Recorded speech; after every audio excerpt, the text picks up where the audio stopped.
साथियों, मैं बलराम सिंह रस श्रृंखला के वीडियो नंबर 10 वीडियो नंबर 10 में आपका हार्दिक स्वागत करता हूं। आज का हमारा ये जो वीडियो है, यह वीडियो हास्य रस के ऊपर है। तो हमारा जो टॉपिक है, हम जिस पे आपसे चर्चा करने जा रहे हैं, वह टॉपिक है हास्य रस। तो जैसा कि हमें पूरी उम्मीद है कि हास्य रस क्या होता है या हंसी क्या होती है, इसके विषय में आपको बताने की कोई आवश्यकता नहीं है। हंसी सभी लोग जानते हैं, एक जन्मजात क्रिया है। हंसना रोना हम जब से पैदा होते हैं तब से इन सब चीज़ों को जानते रहते हैं। तो यहाँ महत्वपूर्ण बात यह है कि जब हम इसको जानते रहते हैं तो फिर हमें इसे पढ़ने की क्या आवश्यकता है। तो देखिए, यहाँ पर बात आपसे जो हमें करनी है, हमें हंसी पता है, हमें रुदन पता है, लेकिन जब इसी हंसी को आपसे डिफिनीशन के रूप में लिखने के लिए कहा जाएगा या हंसी का डिफिनीशन या परिभाषा लिखने के लिए कहा जाएगा, तो शायद हम हो सकता है उसको परिभाषित न कर पाएँ। तो हम सबसे पहले यह जो हास्य रस होता है, हास्य रस की परिभाषा क्या होगी, या परीक्षा में अगर हमें हास्य रस की परिभाषा लिखने के लिए पूछ लिया गया है तो हम उसको कैसे परिभाषित करेंगे। तो आइए देखते हैं। जैसा कि मैं आपको लगातार पिछले वीडियोज़ में लगातार बताता आ रहा हूँ कि यह एक फ्रेमिंग मैंने कर रखी है। इसी फ्रेमिंग को अगर हमने रिमेंबर कर लिया, याद कर लिया, तो हमें किसी भी रस की परिभाषा देने में कभी भी कोई प्रॉब्लम नहीं होगी। तो आइए उसी को कंटिन्यू करते हैं। तो मैंने आपको बताया था, हमें ज़रूरी है कि जो रस हैं, उन रसों के जो अस्थाई भाव हैं वही हमें रिमेंबर हो जाए। अस्थाई भाव हमें रिमेंबर हो जाएंगे तो फिर हमें परिभाषा देने में कोई दिक्कत नहीं होगी। तो आइए देखिए, हम किसकी चर्चा करने जा रहे हैं, हास्य रस की चर्चा करने जा रहे हैं। तो हास्य रस का अस्थाई भाव होता क्या है, तो जैसा कि आप देख पा रहे हैं, हास्य रस को हंसी कहते हैं। ठीक है, तो हमने जो अस्थाई भाव है उसको हमने यहाँ पर लिख दिया हंसी। अस्थाई भाव क्या हो गया, हंसी। अब देखिए परिभाषा क्या बन रही है, हंसी नामक अस्थाई भाव जब विभाव, अनुभाव और संचारी आदि भावों से पुष्ट होकर व्यक्त होता है तो उसे, आप लिख दीजिए यहाँ पर, तो उसे हास्य रस कहते हैं। हो गई परिभाषा। परिभाषा क्या हो गई आपकी, कंप्लीट हो गई। आपको सिर्फ क्या याद करना है, अस्थाई भाव। उसके बाद आप इसी फ्रेमिंग को किसी भी रस की परिभाषा के लिए यूज कर सकते हैं, एनी टाइम एनीवेयर। ठीक है, तो हंसी नामक अस्थाई भाव जब किसके साथ, विभाव, अनुभाव और संचारी आदि भावों से पुष्ट होकर व्यक्त होता है तो उसे हम हास्य रस कहते हैं। तो मैंने कहा आपसे कि हास्य क्या होता है, हंसी क्या होता है, ये तो आपकी जन्मजात क्रिया है, आपको पता है। लेकिन इसको जब हम रस के अंतर्गत परिभाषित करना चाहें तो वहाँ पर हमें थोड़ी बहुत प्रॉब्लम हो सकती है। तो उसी पे मैंने चर्चा करते हुए आपको परिभाषा कैसे लिखनी है या परिभाषा कैसे बतानी है, मैंने उसके विषय में आपसे चर्चा की।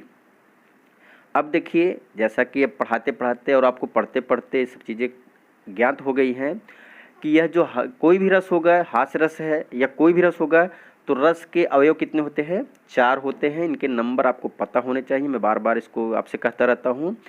तो ये 4 अवयव कौन कौन से हैं, नंबर 1 अस्थाई भाव, नंबर 2 विभाव, नंबर 3 अनुभाव, नंबर 4 संचारी भाव। अब देखिए, अस्थाई भावों की संख्या मेनली कितनी होती है, 9 होती है।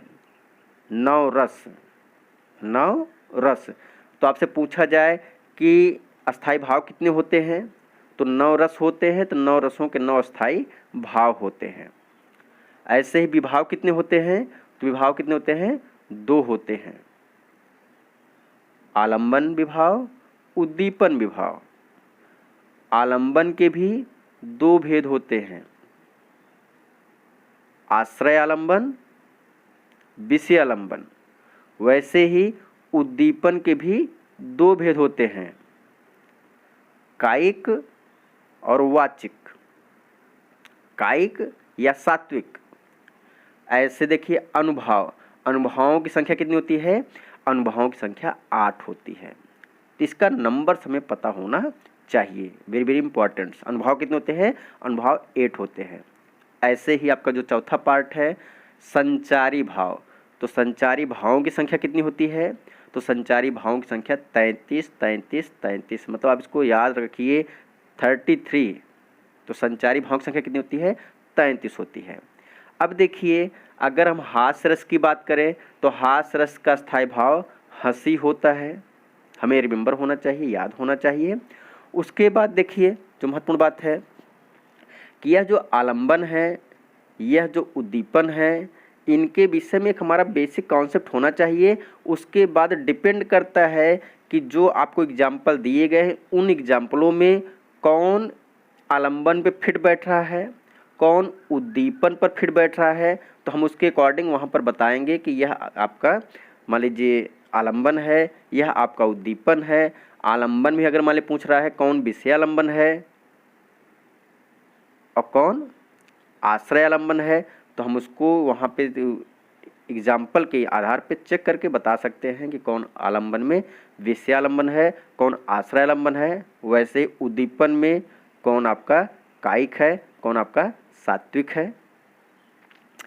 तो अनुभव जो है उनको हमें मान लीजिए एग्जाम्पल में देख करके पता होना चाहिए।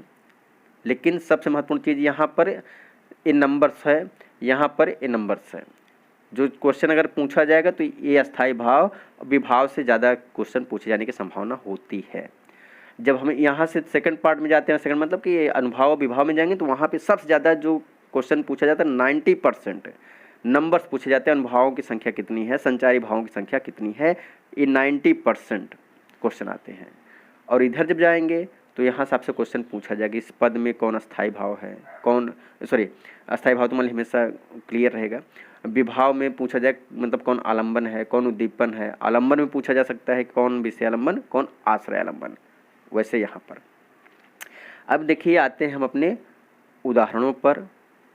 तो देखिए जो मेरा अनुभव है, मैं अपने अनुभव के आधार बता रहा हूँ कि जो उदाहरण आपसे परीक्षाओं में पूछे जाते हैं उन उदाहरणों को पढ़ करके आप बहुत आसानी से पता नहीं कर सकते हैं कि हास्य रस है, और जो उदाहरण पढ़ करके आसानी से समझ में आ जाते हैं वे परीक्षा में उतना ज़्यादा पूछे नहीं जाते हैं। चूँकि परीक्षाओं में जो एग्जाम्पल पूछे जाते हैं वो मैक्सिमम केस में साहित्यिक एग्जाम्पल होते हैं, जो लिटरेचर से संबंधित हो वो एग्जाम्पल आपसे पूछे जाते हैं। तो वह एग्जाम्पल जब आप एक दो बार पहले से जानते रहते हैं, आपको टीचर ने पढ़ाया है, आपने किसी बुक से पढ़ा है, तभी आप उस एग्जाम्पल को समझ करके हंस पाते हैं। नहीं तो क्या होता है कि हम उसके अर्थ को समझ ही नहीं पाते हैं, तो अर्थ समझ नहीं पाते तो हमको हंसी नहीं आती है, हम समझ नहीं पाते कि यहाँ पे कौन सा रस होगा। जैसे यहाँ पे एग्जाम्पल दिया गया है, बिंध्य के वासी उदासी तपोव्रत धारी महाबिनु नारी दुखारे। तो अब देखिए अगर हमको इसका अर्थ नहीं पता है तो हम अगर शब्दों पे जाएंगे कि बिंध्य के वासी उदासी तपोव्रत धारी, तो आपको यहाँ इन सब चीज़ों से एक सात्विकता समझ में आएगी कि ये लोग बहुत उदास हैं, तपोभून में बैठे हुए हैं। तो ये ऐसी कंडीशन आपको हंसी के विषय में सोचना थोड़ा कठिन काम है। लेकिन जब इसकी एक बार अपने अभिव्याख्या सुनोगे या आपने सुनी होगी तो आपको पता होगा कि इसमें हास्य रस है।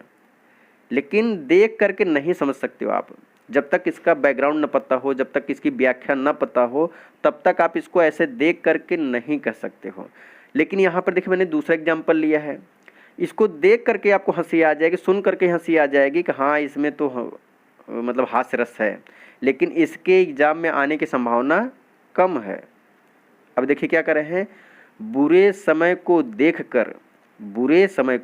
देखकर गंजे तू क्यों रोए, बुरे समय को देखकर गंजे तू क्यों रोए, किसी भी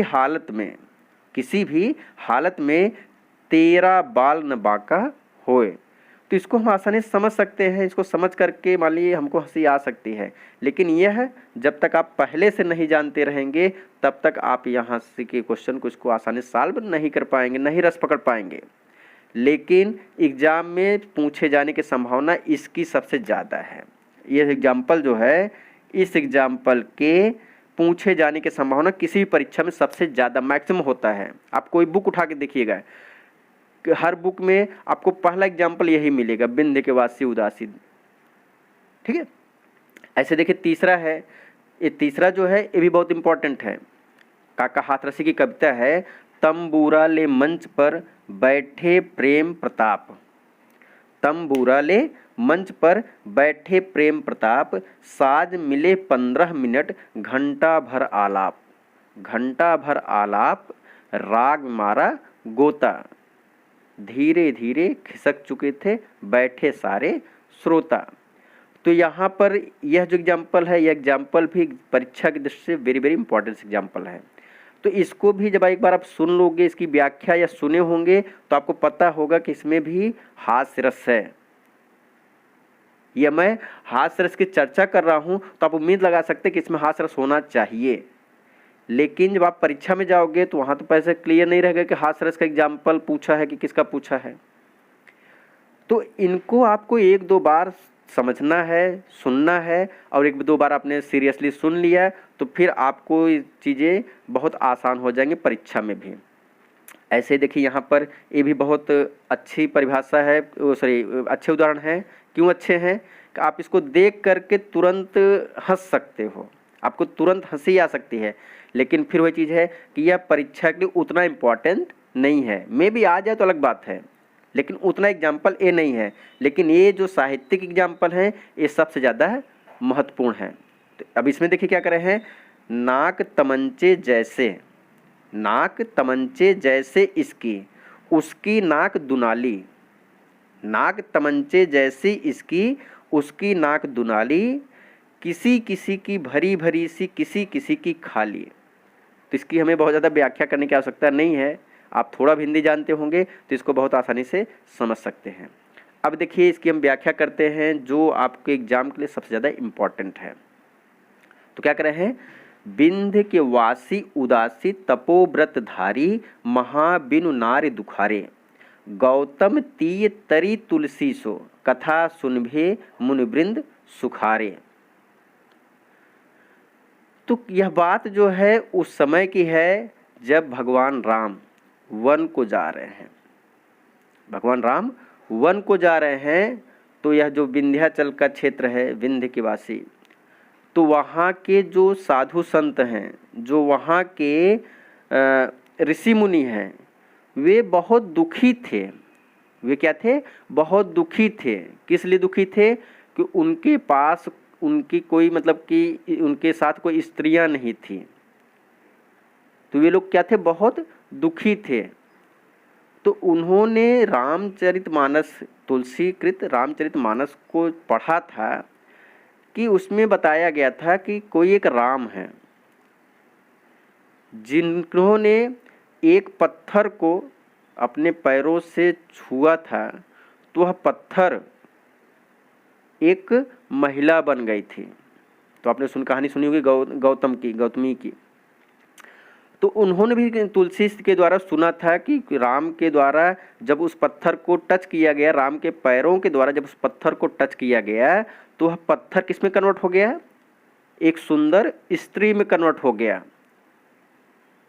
तो अब उन लोगों को यह सुन करके बहुत अच्छा लग रहा था, बहुत अच्छा फील कर रहे थे, खुशी मना रहे थे कि वही राम अब हमारे जंगल में आ रहे हैं, हमारे पर्वत की तरफ आ रहे हैं, और इस पर्वत के साइड में तो बहुत से पत्थर हैं। तो जब उन्होंने एक पत्थर को टच किया था तो एक सुंदर स्त्री बन गई थी। तो हम लोगों के साइड में जब वो आएंगे तो यहाँ पर तो बहुत से पत्थर हैं, तो जितने पत्थर पर उनके पैर टच होंगे उतनी सुंदर स्त्रियां बन जाएंगी। तो वे अपने मन में यह सोच सोच करके बहुत खुश हो रहे हैं, अब हम लोगों को स्त्रियों की कोई कमी नहीं होगी। अब हम लोगों के पास 10, 15, 20, 25, 100 मतलब जो जितना बटोर पाएगा, जो जितना उठा पाएगा, जो जितना ले पाएगा, वो उतना हासिल कर लेगा। तो अब यहाँ पर इसी चीज़ को आपको यहाँ पर बताया गया है। इसकी पंक्तियाँ 4 पंक्तियों में है। पूरी बात मैंने कहानी जो बताई 4 पंक्तियों की, लेकिन यहाँ पे ज़्यादा एग्जाम्पल देने के लिए मैंने आपको यहाँ पे जो एग्जाम्पल दिए 2 ही लाइन में दिया। तो अगर स्टार्टिंग समझ में आ रहा होगा तो आगे की बात भी आपको समझ में आ जाएगी। वैसे यहाँ पर भी जो मैंने दिया है ये पंक्तियाँ लंबी हैं, मतलब कि और लंबी पंक्तियाँ हैं।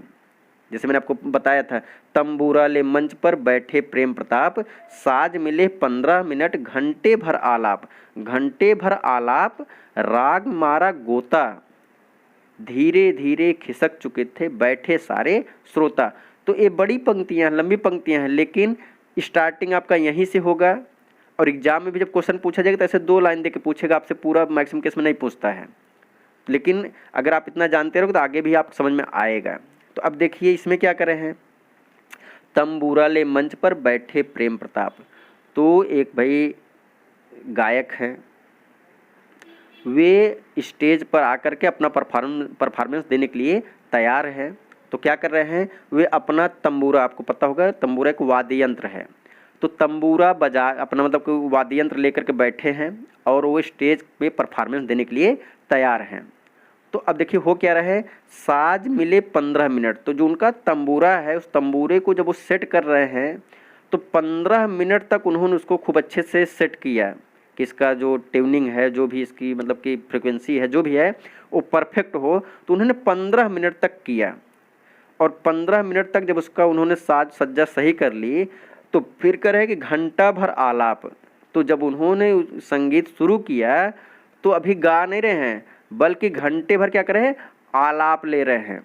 तो जैसे आपने सुना होगा जो लोग शास्त्रीय गायन करते हैं तो आकर कैसे मान लीजिए क्या करते हैं, वो अपना आलाप करते हैं। तो वैसे इन्होंने कितना किया, घंटा भर आलाप किया। तो सबसे अच्छी बुरी बात यह है कि वहाँ पे जो श्रोता बैठे थे ना, जो ऑडियंस हैं, उन ऑडियंस के पास इतना समय है नहीं जितना इस समय व्यतीत करके परफॉर्मेंस देना चाह रहे हैं, ये जितना व्यतीत कर रहे हैं। तो जब इन्होंने रियल में गाना शुरू किया तो क्या देखते हैं कि वहाँ पे जितने लोग बैठे थे वे सभी लोग अपने घर को चले गए हैं। तो ये बच्चे अकेले, और जब हम पूरी कविता पढ़ेंगे या पूरा पद पढ़ेंगे तो वहाँ पर एक व्यक्ति और बसता है। वह व्यक्ति बसता है टेंट वाला, जिसने अपना टेंट वहाँ पर लगाया था, जिसने अपना तंबू लगाया था, जिसने वहाँ पर मैट बिछाया था, वो अपने पैसे के लिए बचा हुआ है। तो इस प्रकार से यहाँ पर इनका जो परफॉर्मेंस है, इस परफॉर्मेंस को देख करके सुन करके हमारे अंदर हंसी आ रही है, हमारे अंदर हास्य रस पैदा हो रहा है। तो इस वजह से इस पद में या इस उदाहरण में हास्य रस है। और इन चीज़ों को हमें बताने की आवश्यकता नहीं है, क्योंकि आप इसको समझ पा रहे होंगे। बुरे समय को देखकर गंजे तू क्यों रोया। क्या कर रहे हैं, कह रहे हैं कि बुरे समय को देख करके, जब परिस्थितियां हमारे प्रतिकूल हैं तो उस परिस्थिति को देख करके गंजे तू क्यों रोया। गंजा कहा जाता है जिसके सर पर बाल ना हो, जिसके सर पर क्या हो, बाल ना हो, उसे गंजा कहा जाता है। तो जो कवि है वो कह रहा है सामने वाले से कि जब बुरा समय आया, जब आपके सामने स्थितियां प्रतिकूल आई तो आप क्यों रोने लगे। आपको नहीं रोना चाहिए। अब क्यों नहीं रोना चाहिए, कह रहे हैं किसी भी हालत में तेरा बाल न बांका होए। तो कह रहे हैं कि कोई कंडीशन हो जाए, कोई भी सिचुएशन आ जाए, कोई भी बंदा, कोई भी आपका अपोनेंट्स, कोई भी विरोधी आपका बाल बांका नहीं कर सकता है। और क्यों नहीं कर सकता है, कि तेरे सर पे तो बाल ही नहीं है। तो जब तुम्हारे सर पे बाल नहीं है तो कोई बांका कैसे करेगा। जब आपके सर में बाल है ही नहीं तो कोई कैसे उसको हटाएगा, कैसे काटेगा। तो यहाँ पर हास्य रस है। वैसे आपका यहाँ पर है नाक तमंचे जैसे इसकी, नाक तमंचे जैसे इसकी, उसकी नाक दुनाली, किसी किसी की भरी भरी सी, किसी किसी की खाली। तो इसकी व्याख्या आप स्वयं समझ रहे होंगे, इसकी व्याख्या मैं करने वाला नहीं हूँ। तो आप स्वयं इसको देख लीजिएगा। सिर्फ मैंने एग्जाम्पल रखा कि थोड़ा सा आपको समझ में आ जाए कि इसमें हास्य रस है। ठीक है, सबसे इम्पॉर्टेंट ये दोनों एग्जाम्पल आपके हैं जो परीक्षाओं में ज़्यादा पूछे जाने की संभावना होगी।